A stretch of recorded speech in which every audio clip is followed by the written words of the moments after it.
Okay, thank you all for coming. As I mentioned, this is last chance to scan the QR code with your phone to join the Machine Learning Lab Slack. We would really appreciate it. I am Adam Clivens. I'm the director of the Machine Learning Lab. Thank you very much for coming out today. The Machine Learning Lab was launched about a year and a half ago to function as the headquarters for all AI and machine learning research across campus. We now have 100 researchers who are members of the Machine Learning Lab. And what really sets apart the Machine Learning Lab and UT is that these 100 researchers are doing groundbreaking research, and they're all in the same place. I just wanted to give you an example of some of the types of research that we're doing here at the lab.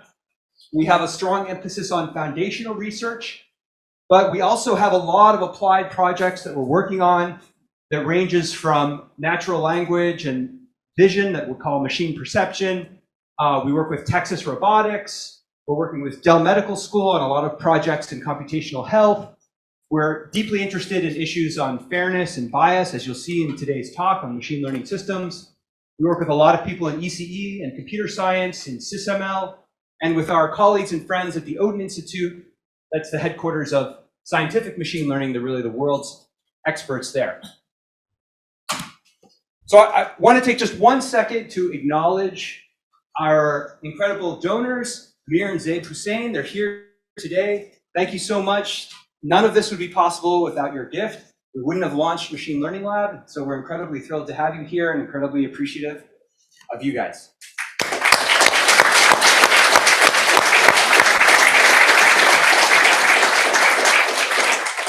And also I want to acknowledge the NSF, the National Science Foundation. They had a competition to determine where they should locate a new national AI institute. Almost every major research university in the country entered this competition, and we're very proud that UT was selected to be the home of this institute. It's called the Institute for Foundations of Machine Learning.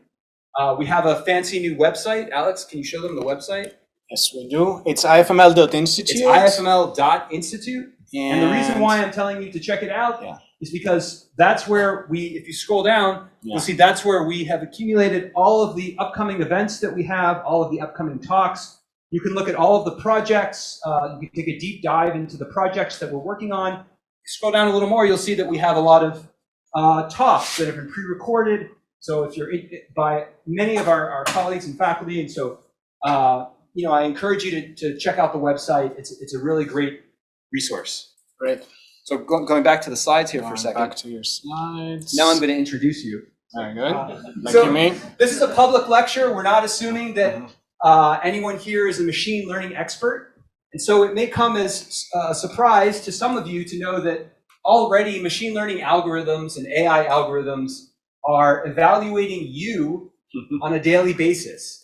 So, for example, whenever you use Netflix or Spotify, they're running an algorithm to try and figure out what you want to listen to or watch next. When you apply for a mortgage, there are sophisticated machine learning models that are evaluating you.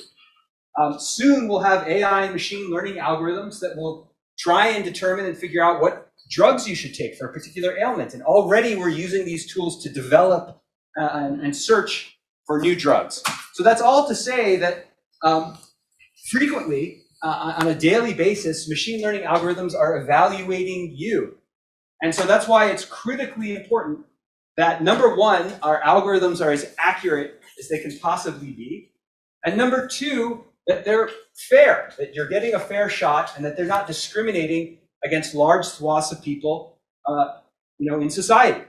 So that really leads me to Alex's talk, which is going to focus on these 2 points in a very interesting and compelling way. So let me introduce Alex Dimakis. He's a professor of electrical and computer engineering. He's renowned for his work in information theory, in coding theory, in machine learning. He's won multiple awards for his research. He was recently selected to be an IEEE fellow, which is a fantastic honor. And he also was selected to serve on the US Chamber of Commerce's AI Commission. So he's really plugged into what's going on in AI and machine learning across the country. He's also a very fun person, and he gives great talks. So I'm expecting great things from you, and I know that you won't disappoint us. So thank you for giving this talk. No pressure. All right. Okay. Thank you. Oh, and also, we have a reception afterwards in the atrium. So please join us for a discussion afterwards. Yeah. Thank you all for coming. That's a great audience. So Adam said, let's do a public lecture. I'm like, I don't know what that means. All lectures are public in a public university, I thought. But then I guess it means no equations. So you know, I tried my best for that, but there are just very few exceptions. So the first thing I want to say is that this is work with my amazing students, amazing collaborators who are listed here, current students and former students who have actually done all the work. Nothing would have been possible without our amazing students here in UT. So very quickly, the first main point is, where is AI research going?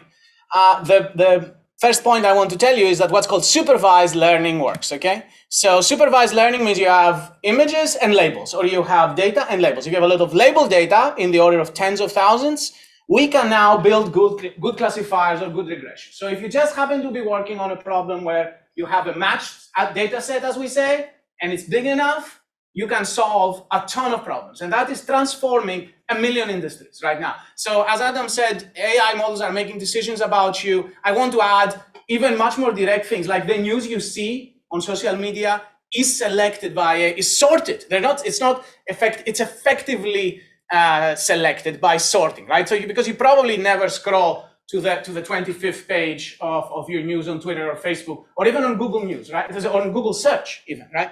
So your perception of the world is shaped by what AI algorithms are showing. If you have a job, or even if you're not looking for a job, LinkedIn will spam you or email you saying, hey, we found these jobs, and it will also reach out to recruiters and so on. So there's countless decisions being made about us by AI systems, and most of them are trained in a supervised way. So supervised learning works, but has a ton of problems of its own. The first one is that it's incredibly fragile. It's incredibly fragile to manipulations in the data. So we know now that you may have an excellent, you say, can we make a computer that can see? You take an image and it says it's a dog, it's a cat, and so on. And it works really, really well. It works better than humans, actually. But it's possible to change a few pixels or introduce some imperceivable pattern and completely make drastic mistakes. So that is one area of active research in our research institute. And the second thing that is related but different is sometimes AI systems work, but they work for wrong reasons, okay?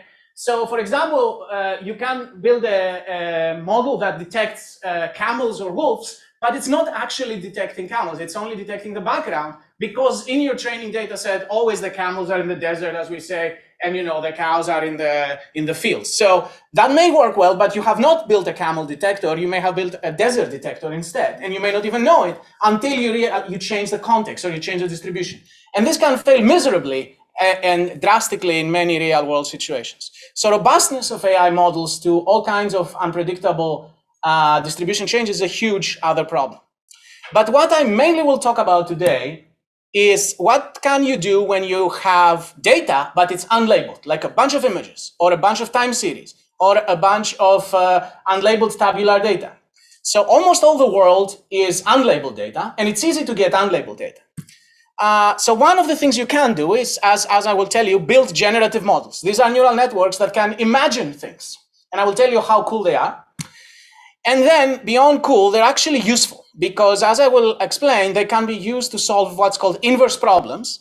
And this relates to things like denoising or having missing data, or doing medical imaging, medical topography, super resolution, and all kinds of problems that I will try to convince you inverse problems. You may have an inverse problem even if you don't know it. That's one of my goals, to convince you.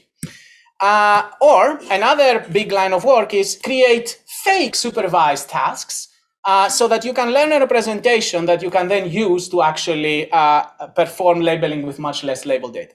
I will not talk that much about that, but maybe it is connected in the end. So very quickly, yes. People can definitely ask me questions, yes. I would love if people ask me questions. We're not on Zoom. By the way, this is a real world presentation, isn't it amazing? Have you been in one of those things? Yeah, I haven't seen in one of those in 2 years. So now we can actually see each other, ask questions, be in the real world again. So please ask me any questions at any point. It's more fun this way. So one type of neural network that you all may know about is a box. You put an image in the input, it spits out a label. It says, this is a cat, this is a dog, this is an airplane, right? And these things work. They're trained with thousands of labeled examples, and they work right now. This is a breakthrough. They did not work 10 years ago, all right? So this is a huge deal. But the cutting edge research is not on labeled classifiers, but rather things like generative models. A generative model is a neural network that can imagine an image. What you feed in the input here, this is the input, this is the output. So what you feed is 100 numbers, 1, 2, 3, 4, 5, 6, 7, up to 100. This is multiplied by some matrices here, and it has some nonlinearities. When what comes out is a bunch of values, you stack them as pixels, and you will see something like this, like an image. And you can train this thing to imagine or generate images that look like human faces. So for example, after training, this is in the beginning of training, and you can see it's kind of getting there. And this is after the training, you can see that it can generate a picture. And I'm telling you, this is not a real human. This is actually the dream of this generator when I fed in the input 1, 2, 3, 4, 5 up to 100 in this neural network, okay? So this is how the results looked in 2017, which for deep learning is ancient history, right? These results are 64 by 64 pixels. Now we can do 1,000 by 1,000 or 2,000 by 2,000 high resolution images, which was, so the progress is mind-boggling in this field, how fast we are progressing. And there's many type of generators that you may have heard of them as GANs, variational autoencoders, score-based generators, and so on. This is kind of the state of the art. You may know this person. If you think you know her, you don't, because it's not a real person. Yeah, yes?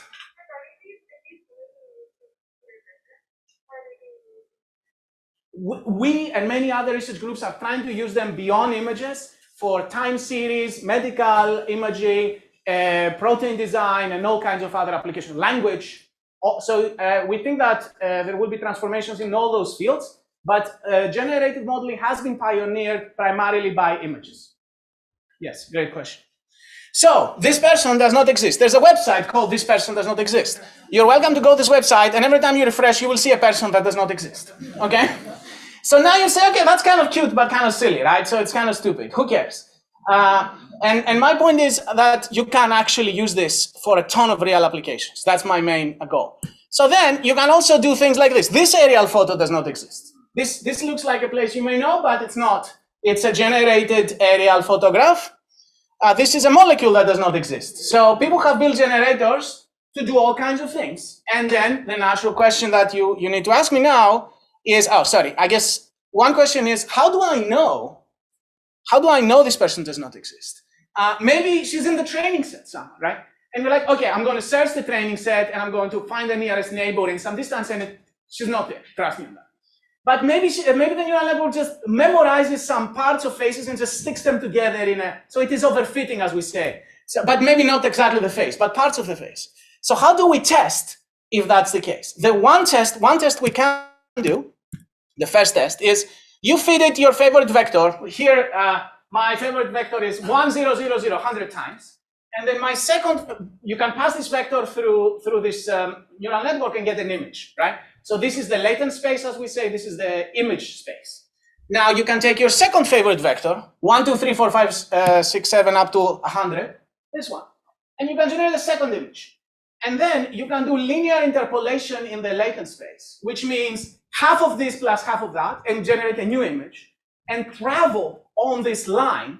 This is a line in latent space, but it is a traveling on this manifold of generated faces. So we're traveling in the imagination space of this generator.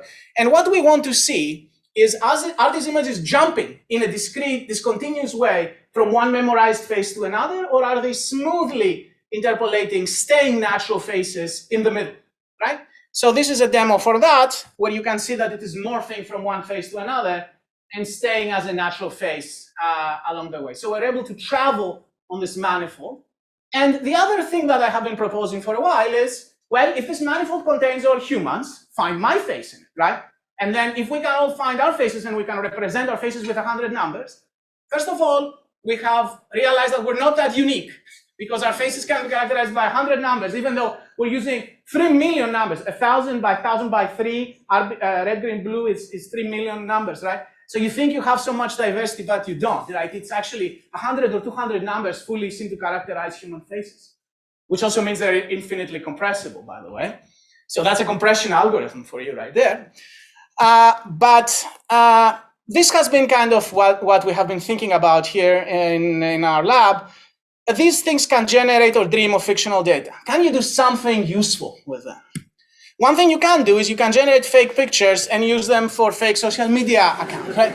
People do that. Like NPR had an article the other day that said, how do you tell if the recruiter that's contacting you is a fake person? Look at the alignment in the eyes and so on, right? It had a defense. And this is nonsense, as I tweeted, that it's trivial to circumvent these types of detection algorithms. So there's an arms race between the people who will generate fake data and the people who build detectors for fake data and so on. It's not that simple to detect. Well, right now you can always detect. Now you can detect, but people haven't put a lot of effort, to my knowledge, on trying to evade that. So in that battle, detectors are winning. But that's not my main point. My main point is, instead of thinking of generative models as kind of a cute thing like this, I want to convince you it's insanely useful for a myriad of applications you may have in your real life. And they are modular, as I will try to argue, differentiable prior distributions that learn the statistics of your data, and you can do a million things with them if you have a generator for your data. All right. For example, if you're doing MRI, if you have a GAN that can produce fake MRI scans, which sounds like a really stupid thing to do, I will argue you can use it to accelerate MRI or to get high resolution MRI and so on. So we can solve, as I say, inverse problems if you have a generator, including denoising, compression in painting, which means you have missing data, you want to complete them. Another problem that everybody understands, colorization. You have a black and white photograph of your grandfather, you want to add color. That's an inverse problem because you're missing red, green, blue channels, right? As you may have seen, AI is doing shockingly well on these types of problems. And there's countless problems like this that we're working on in UT, and also researchers in AI are working more generally. So let's jump right into it. This is Vijay, who is a professor in Michigan. He invited me to give a talk there. So I downloaded his picture. As you can see, it's a 225 low resolution image. And I removed a huge chunk of pixels there. And I'm going to try now not to generate a random fake picture, but rather to guide the generator, a pre-trained generator, to produce an image that looks like Vijay. All right? So using an algorithm that we invented for searching and guiding the generator, we came up with this image. Now, a few things to look at here. This image is 1024 by 1024. It's great. It also has like 2 eyes and a full mouth and all the stuff you would expect from a human. And it looks really good. Like, in fact, I think 5 years back, anybody who worked in this kind of space would be shocked that you can do this from this image. The other thing you may notice is that this is a white guy, right? So that's a little bit of a problem. So that's kind of the state of affairs. This is 2017 state-of-the-art algorithm. And yes, it works, but it has this little problem that it could produce the white guy. Yes. Yeah, sorry. Yeah. The training set is we use the generator called, sorry? Oh, I'm sorry, yes. The question is, was the training set was a set of humans' faces? The answer is yes. The training set was Celeb-Bay. It's an image of celebrities, actually. It's publicly available images. It's not only white people, but it's predominantly white people. Also, this is using a pre-trained generative model that's called StyleGAN2 that was trained by NVIDIA. So NVIDIA spent millions of dollars training this machine that dreams of faces. And the only thing we are doing is we came up with the algorithm to massage its inputs to match a target image. So that's kind of what we're doing in university lab. You cannot compete with Google Brain and NVIDIA, which spend like many millions of dollars on just a single experiment, tens of thousands of GPUs. The way that we are kind of trying to stay on the top of the game is use gigantic pre-trained models, but in different and clever algorithmic ways. Great question. So, make sense? So you know VJ was not the Well, actually, yeah, Vijay is not in the training set. We did search Celebay for him just to be sure. But Celebay is a public data set that anyone can search. But yeah, Vijay was not in the training set, and that is very important. Yes. So after we came up with a better algorithm, so the new algorithm that I'll briefly tell you about is you go inside this generator, this GAN, you go inside one of its internal layers, and you start messing with its internal representations rather than its latent code. And then you can see that we get more expressive capabilities. So optimizing layers 1 and 2, we get this image, which is better. And optimizing layers 1 through 4, we get this image, which is pretty good, I think. It looks reasonably like Vijay and also completes the missing data. And this is an algorithm that we published in 2021. So the general idea is how you manipulate these generators to match the data. So again, very quickly to give you the idea of the algorithm, you start with a target image like my face. And you're trying to guide this machine. You have this machine, and it can dream of faces. You can put some random z here, 1, 2, 3, 4, 5, up to 100. It's going to produce here some random face. That face has nothing to do with me. So then you're like, oh, you have a question? Yeah. How many layers are in this generator? Yeah. I think like 8 in this particular. We're using StyleGAN 2. Yeah. So it has a complicated architecture that I'm just hiding here, but it's not too deep. Yeah. So what's happening is I can start with a random z and get some random face. And then I can ask myself, wouldn't it be great if I change the first coordinate so that the generated image is closer to the target, okay?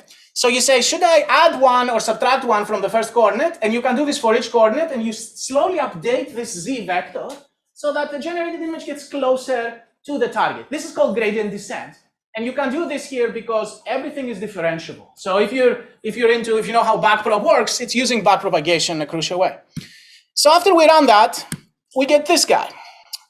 So he kind of looks like me. He's a little older, a little sad.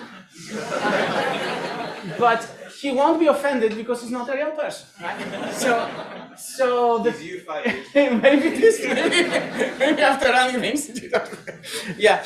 So the point is, it kind of works, but again, it has its own biases, and these biases are very strong, right? It has very strong convictions. So the whole point of these new algorithms were allowing it to expand its expressibility so it can fit the data better, and this relates to bias, right? So, but the main idea is we are not just running these generators to dream of random images. We are guiding these generators. We're changing their input so that the dreamed images match the measurements. And this is kind of the key idea I would like to instill as the algorithmic innovation here. So now you can do the same thing for in-painting. Now for in-painting, you're observing this person, but you're missing all these pixels. You are not trying to guide this generator to produce a woman with a huge square in the center missing, right? You're trying to generate a woman that agrees with this woman on the observations, right? So when you don't have observations, you don't try to guide your generator. So if you do that, you can write this mathematically in this formula, and A is simply removing the pixels you don't observe, right? So you're saying find the generated image so that on the observed pixels, it agrees with your observations. And then you do again the same thing and you find this person, which is a pretty good in-painting result. And similarly, you can do deblurring. So this is super resolution. You observe a blurred image. You don't need the generator to produce a blurred face. You need the generator to produce a face so that after it has been blurred, it matches the blurred observations, right? So it's the same math. And you get this image in this example. These results are 2017. Oh, yes. How does this do with graphic or Say that again? how does this do with graphic or Sorry, I didn't hear you. how does this do with graphic or Makeup. Makeup. Oh. Can you repeat the question? Oh, okay. So the question is, how does this perform with makeup? with graphic very heavy? Yeah, I haven't tested it. I don't know. I expect it will probably remove it because it hasn't seen it in the training. If it hasn't seen it in the data set, it will project on the things it knows how to generate. So it will remove it, I believe. But we haven't tested. Good question. Very good. So this is a general algorithm that simply says, sorry for the math, it says the generated image after you apply what's called the forward operator has to match the measurements. And because everything is differentiable, we can actually do this. And shockingly, it works. It's a non-convex problem. It should be NP-hard. Like the theorist in me says, that's a crazy NP-hard problem you think you're solving, but for some reason that nobody understands in deep learning, gradient descent works almost always. So now, this is great. So now, what's the problem? The problem is, as I said, that these GANs have a lot of prior convictions. So I was joking here on Twitter, it's probably my most successful tweet. And I said that if you train a generative model on MRI scans, and now you try to use it to accelerate MRI, which we are trying to do with my collaborators here very hard, if it has been trained on internet images, it will produce something like cats for your kid, right? So this is not real. Actually, people asked me if this was real. I said it's not real. I photoshopped it, but okay. But you can see there's a real problem here, right? Maybe there's a kind of tumor that has never been in the training set, so it will hallucinate a different type of tumor, and that can be a pretty big problem. The way that we came around solving this problem is with this technique called intermediate layer optimization, where instead of only guiding the latent space, you open the brain of this neural network and you're messing with the internal structure of it. So you're optimizing the internal layers directly. Initially, if you optimize only the initial layer, you get this guy, as we met before. But now, after you optimize the third layer, you get this guy. And what I'm trying to tell you is this image looks like me, but it's not me. This is an image generated by StyleGAN2 after I manipulated the first 4 layers. Now, legally, I don't know if we have legal scholars, is this my picture? I don't know. Like, if I release my picture for non-profit, can I use this picture for profit? I don't know. You see what I'm saying? This is not, I mean, you see it doesn't perfectly match. It doesn't perfectly match the background. It smoothed out my skin a little bit, which is nice. But it's literally a dream of a generator, yes. Does the validation for generative adversarial networks just check that it's in like a range of the living bits? Or like, how does the validation? We can do mean squared error relevant to the ground truth. Here we have the ground truth image. And we're just counting the mean squared error of the generated image minus mine. Yeah. So there's a lot of legal issues, a ton of issues here about, is this image something that I own the copyright of, for example? And of course, here's the next idea. If you go and you optimize deeper in the network, you are now leaving the manifold of human faces. You are in this Picasso space, right? You see this Picassoization of my face, where you are now generating images that would never be dreamed by a normal generator. So that could handle the problem you raised by expanding, going in deeper intermediate layers to actually produce more things as plausible, which were not considered plausible in the normal StyleGAN2 range. All right. So quickly results. This is my friend Stefano Ermon. He's a professor at Stanford, and he lets me do these things to him. This is the ground truth image. We observe this image, and then we run our algorithm, and here we run the previous state of the art. I want you to look at the previous state of the art and observe that it's a pretty good image. Like it's a high resolution image of a person, but I would argue that if you saw this image and you know Stefano, which is this guy, you would not say this is Stefano, right? You would say, okay, that's a guy, maybe looks like Stefano, but not really. Whereas our algorithm, because it expands the range, it actually is allowing you to match, and I would say that you could probably guess this is Stefano from this image. And in this other experiment we did, we are observing this dust of pixels. This is 1% of pixels here. I don't know if you can see anything here, okay? So this is 1% randomly selected pixels. And this is the ground truth image, and this is what we get, and this is what the other algorithm gets. And when I saw that, to tell you the truth, I said, like, I told my students, you guys have a bug. There's no chance in hell you're reconstructing the person from this, right? and we checked a lot, and my students assured me somewhere here in the room that there is no bug. It's also open source. So yeah, it's shocking that you can reconstruct with 1% of the pixels, basically. So that's the examples of in painting. Denoising, it works very well for removing noise of images. Deblurring or super resolution, again, you may see a little bit of a problem here. We start with blurred images. You probably know these people. This is the previous state of the art, which makes everyone kind of white, right? And this is our algorithm, and this is the ground truth. So you can see how the previous algorithm, because it doesn't optimize intermediate layers, seems to have a bias problem. And there's a second issue of bias that I want to illustrate. And I'm going for 1 hour total? Okay, well, I mean, as long as people are still here. Okay, so you can see, by the way, just very quickly, this person is famous on the internet. It's called White Obama. If you search White Obama AI, the story was somebody made an open source system where you could upload your low resolution image. It was making it high res. And it's like, great, but somebody uploaded this image and they got this picture, and that was a huge, huge problem, obviously. And it's not cherry picked. Many things are cherry picked. Yes? Maybe problem when you have like a lot less contrast, it's like a black and white image. Yeah. You get from like your MRI, like yeah. Yeah, so we are trying very hard. For example, we're doing it for MRI. We have a big project. We've been doing this for MRI. We have not done other microscopy projects. The first step is give me like 1,000 good images. We will train a generator. And then once you have measurements, we will try to guide the generator to match the measurements. That's a general recipe. But training these generators usually takes a little bit of effort. Now it's getting better, but that's the recipe always. Yeah. So you can see the thing I was saying is the White Obama thing is not cherry picked. It's actually almost all the images that have any not typical, basically white, young, good-looking celebrity kind of distribution is going to be changed drastically. So this is how this started on Twitter. Somebody said, the face depixelizer, you upload this image, you get back this image. Remarkable, right? You upload this thing, you get this image. And then somebody got this result. And that, as you can see on Twitter, this became quite viral.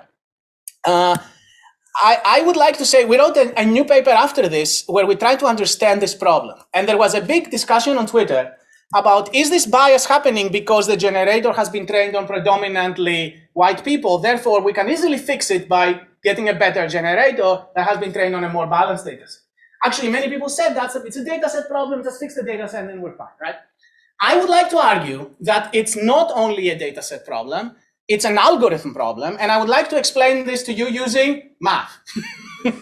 So here is so we wrote this paper. First, I'll show you the punchline, and then I'll give you the simple explanation. These are original image. This is original image, original image, original image. This is pixelated measurements. This is White Obama. This is this person who has, as you can see, many problems. All of these have many problems, okay? Basically, every one of those has problems. So what I'm saying is not cherry picked. It's a very biased super resolution. And our algorithm here is sampling rather than doing map, as I will explain, and it seems to mitigate the problem significantly in addition to intermediate layer optimization. There's a bunch of tricks under the hood here that I'm not explaining, but we do improve significantly on the problem. And there is an interesting theoretical point I want to make. You're going to explain one. I will explain what I think is a theoretical nugget that captures why algorithms increase the bias. Okay, and I think it's a key part of this of the idea. All right. So the question was, is it a training problem, a data set problem, or an algorithm problem? And I say it's both. Let me convince you why.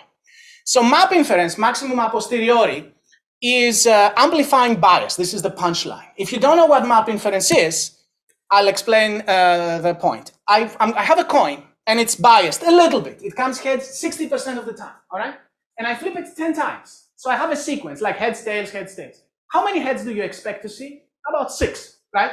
You expect about six heads and 4 tails, right?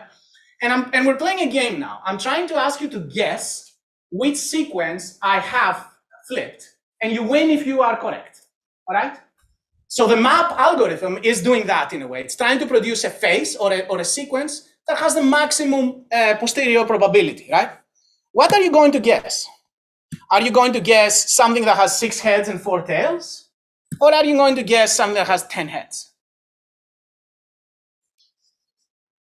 If you think about this problem, you're expecting something that has 6 heads and 4 tails, but the most likely sequence is all heads, right? So an algorithm that is obsessed about maximizing the probability of success, what's the probability of all heads? 0.6? to the 10, which is higher than, you don't want to put any point force there, right? So if you're doing map inference, you are going to amplify even a tiny bias in your data set. And that's the point. So we're saying don't do map inference, sample from the posterior instead, okay? How do you sample from the posterior? For those of you who are experts, we said the algorithm is broken because it's amplifying any bias. And that was the previously used reconstruction algorithm, which is basically gradient descent, which is obsessed with finding the maximum. And we said, don't do gradient descent, do noisy gradient descent. Noisy gradient descent is called Langevin dynamics if you're into that sort of business. But it's basically noisy gradient descent, and it's trying to sample from the posterior distribution. So, and if you do that, you will sample 60% heads because the posterior in this example is indeed this 60% heads. So that's the key algorithmic idea I wanted to tell you about. Great. Last fun part. Oh, question. Yes, sir.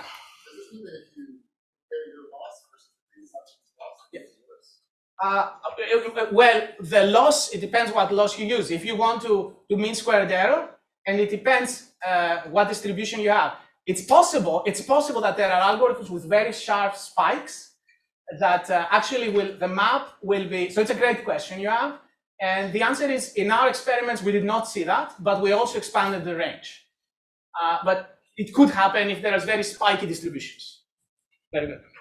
So, another point, so this is kind of silly, but there's actually an important point under the silliness. How do you turn your friends into frog people is the fun question. So you have Stefano again. This is a real person, not in the training set, just to be clear. And I have my generator, which is StyleGAN2. It can produce faces, all right? But I don't want to, I could just generate a face that looks like Stefano. We know how to do that, right? But I'm going to do something else now. I have another neural network that is an ImageNet classifier that looks at an image and tells me if someone is a frog or not, okay? I can do that. I can train a neural network that gives me the frogness of an image, okay? Yeah, that's fine. There's a frogness of an image. So now we're going to write this loss. I'm going to minimize the distance of the generated image to Stefano plus a constant times the frogness of the image, right? So initially, it's going to be 0 frogness, so it produces this guy who kind of looks like Stefano, right? So we're just producing a generated image. But I am going to now increase this frogness. And as I am increasing it, what do you expect is going to happen? It's going to produce something that both looks like Stefano and makes this other neural network say this image is a frog, right? So as I'm increasing it, you start seeing it produces frog attributes in the image. And the main point I want to make here beyond the silliness of this experiment, there are two remarks. First of all, because of intermediate layer optimization, we are able to produce images like this, which are certainly not celebrities, right? So certainly outside the range of the generator. More importantly, there's a modularity point I want to make. If you have a nice neural network that does a business, you can combine it with another neural network that does another business, end to end, differentiate through the whole damn thing, and do new jobs. This is insanely useful as a programming paradigm, right? So if you gave me tomorrow a neural network that detects good looks, and you wanted to generate somebody who's better looking, like let's say you want to make an app that takes your picture, makes you better looking, but I don't know what better looking is. Train another network or buy one, right? You can buy one pre-trained that makes people better, that tells me if someone is better looking, and I can guide the generation process to make a particular person better looking, all right? So this is what I call modularity of differentiable systems, right? And the reason I'm telling you, okay, here's a video, by the way, of turning Stefano into a frog. It starts initially random faces. It initially will try to start matching the face of Stefano. So it's optimizing the first layer. And after it does that, okay, we've kind of reached Stefano here. And then it will slowly start intermediate layers and start adding frog features guided by the classifier. So you can see how it turns green and adds more and more attributes of frogness. Yes?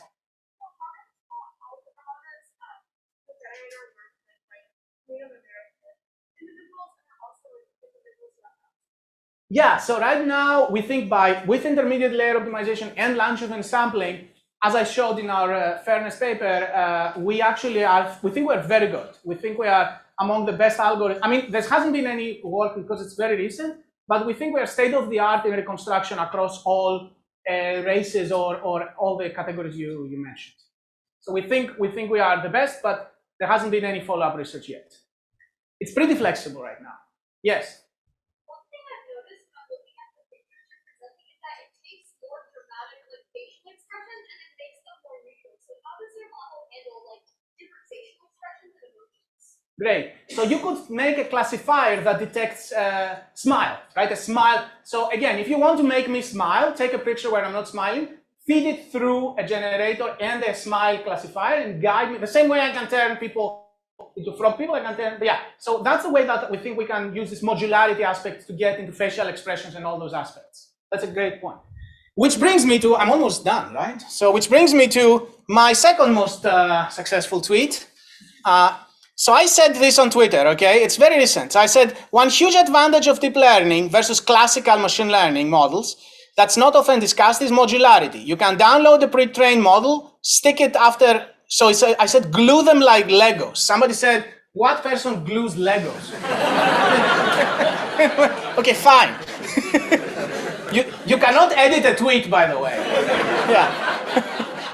So glue them like Legos and tune them end to end because gradients flow through. So I said this, and I said this also allows you to leverage. So here I said, I don't know if any of you code in object-oriented programming or if you started. I hated object-oriented programming. Like it's terrible. Like it hides all these things, encapsulation, and it's all about using other people's code. It's not really about making your life better. It's about using other people's stuff without understanding how they wrote it.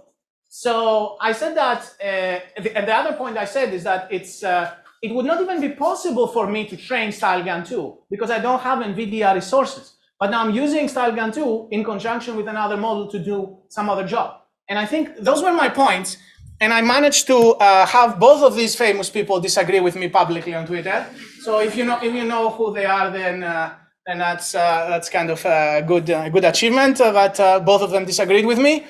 And then there was a good conversation. We actually reached equilibrium with both of them, but they argue on symbolic versus differentiable AI. Right? This has been a huge discussion in AI, and I would love to do symbolic if there was a way to benefit also through the differentiability aspects. So that has been a big issue on intelligence. Like, how do you make these models think in terms of discrete symbols?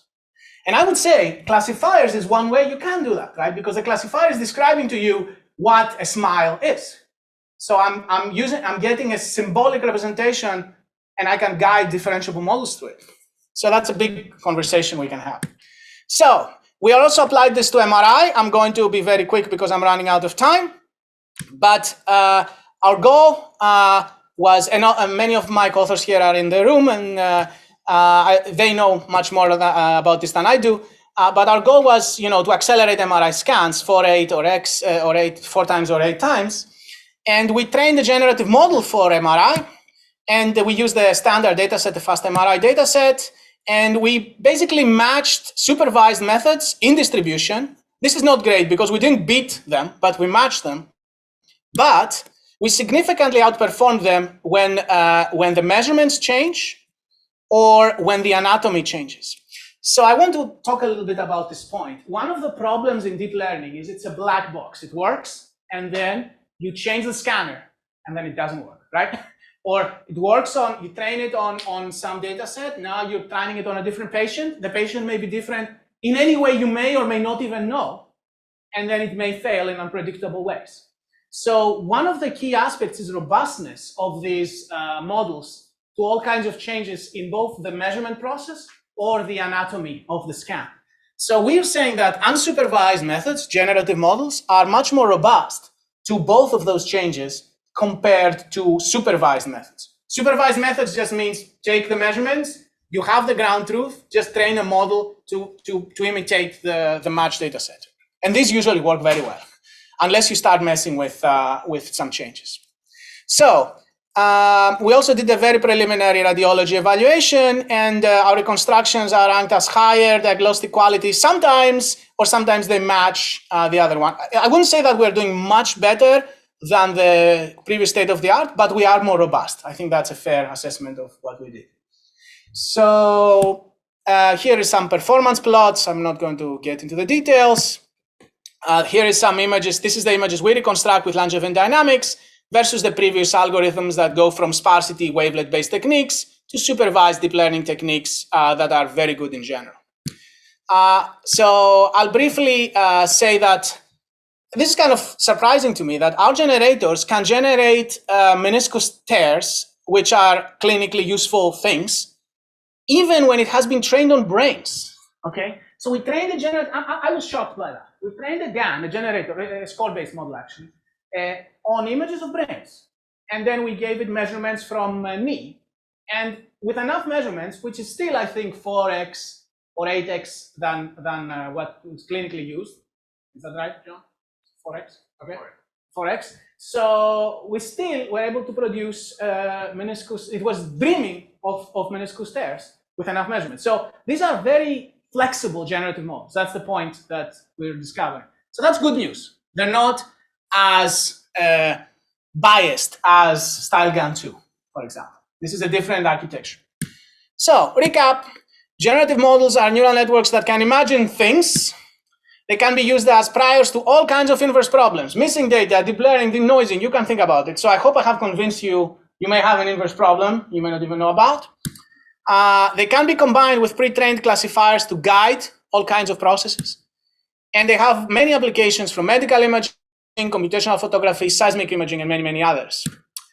There's all kinds of self-supervised techniques that we're also working on to get text query detection or object segmentation, additional problems we're working on. And the main point is that I think that the future of AI will be unsupervised. So I guess I'll stop here and take questions. Thank you all for coming.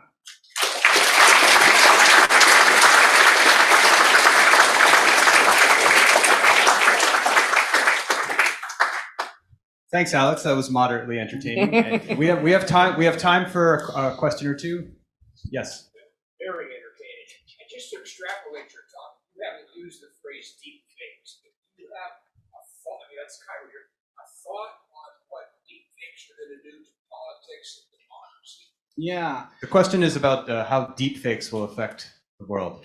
Yeah, the politics. Yeah, I don't know. I am not as worried about this problem as many people are. Somehow I think, you know, we will do forensics sometimes, but, you know, we have like fake images have been around for a long time. And, you know, I don't think that I'm much more worried about many other things, let me put it this way, than this, because I think that people will just, you know, adjust their expectations. People will have eyewitnesses. People will. There's very few cases, right, where we are using footage without knowing if it is. It could be used, but I think people will adjust their expectations. So it could be a problem, especially for video. It can be done already, and I think it can. You can make it so that it cannot be detected if you really know what you're doing.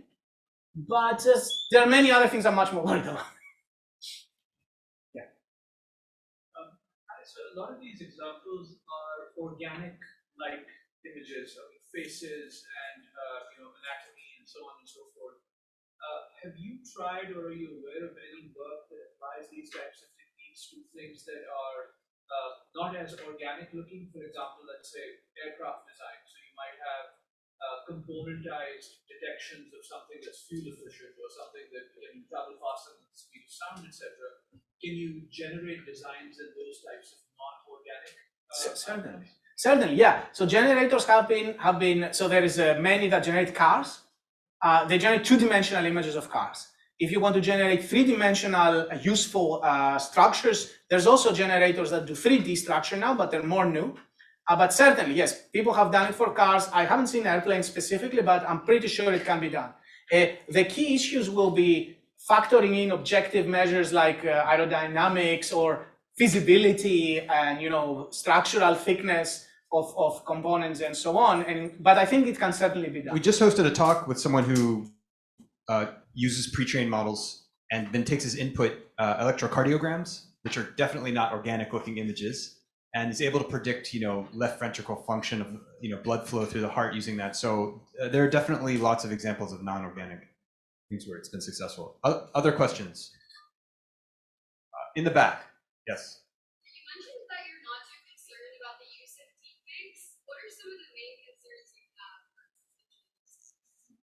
Oh, okay. Yeah. Good. Remember, this is not on Zoom, so you can, I mean, probably one concern I have is how news is shaped by mechanisms that are designed to increase conflict. I think that's one of the problems that there seems to be a big economic collapse. So the AI algorithms are designed to maximize engagement, and engagement is very correlated with conflict, and it seems to be biasing. So I think basically how AI is shaping our opinions and our politics through the news we read and so on is one definitely I think I'm worried about. I am worried about, AI and defense, especially if it's not in this country. What else am I worried about? These are the things I'm worried about. I'm worried about AI, US maintaining AI leadership and keeping our immigration, for example, efficient so we can take the top talent in the world. Relating to the other problems I said, I'm worried about many things. We discussed those things in the Chamber of Commerce. we can discuss them. That's a long story. Question, yeah.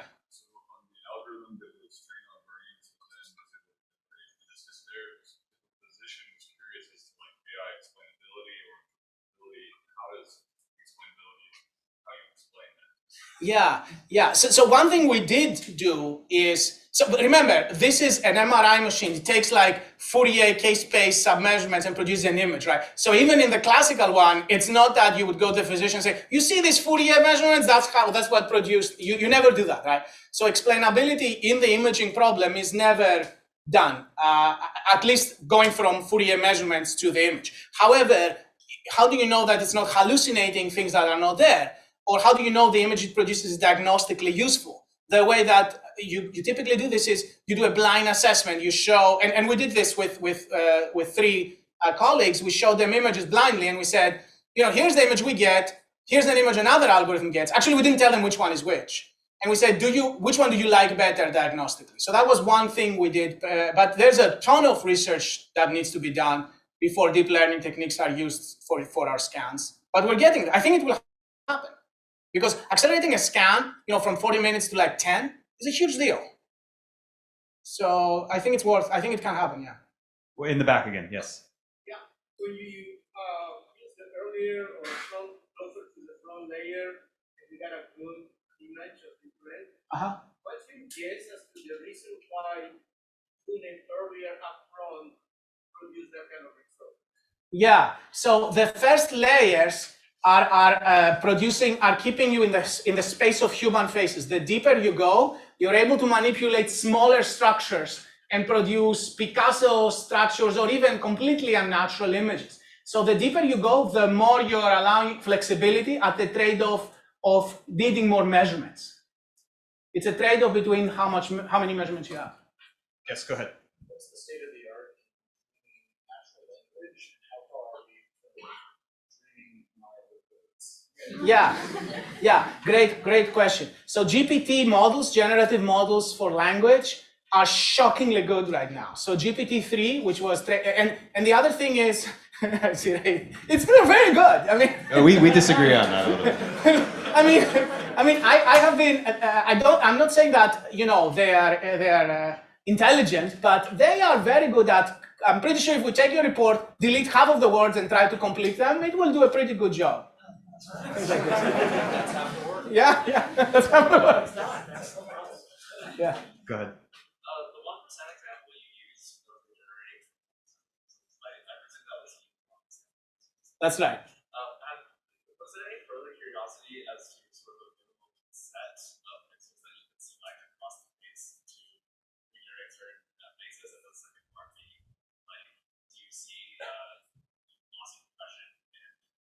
Great question. Yes, the question is. Oh, sorry, I have to repeat the question. Yeah, so the question is, instead of randomly sampling pixels, are there better optimized ways of deciding which pixels you observe, right?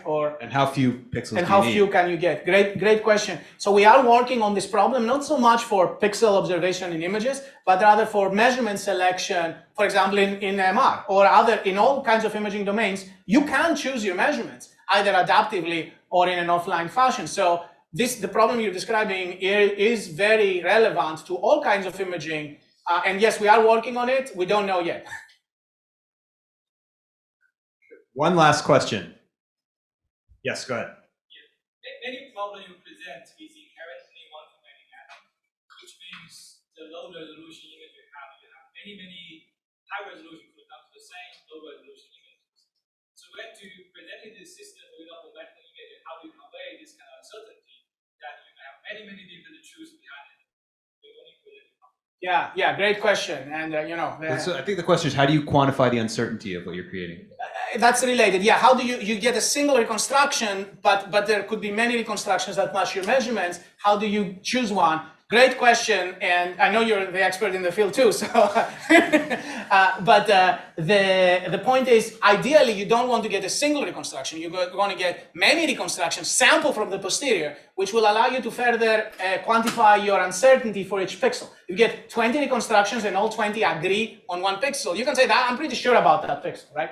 So, actually, getting multiple reconstructions is a very useful thing for uncertainty quantification, among other things. Also for fairness, but great question, thank you. So before we head out to the atrium to all enjoy some snacks, I thought it'd be nice if all the co-authors that worked with Alex, could you just stand up for a second?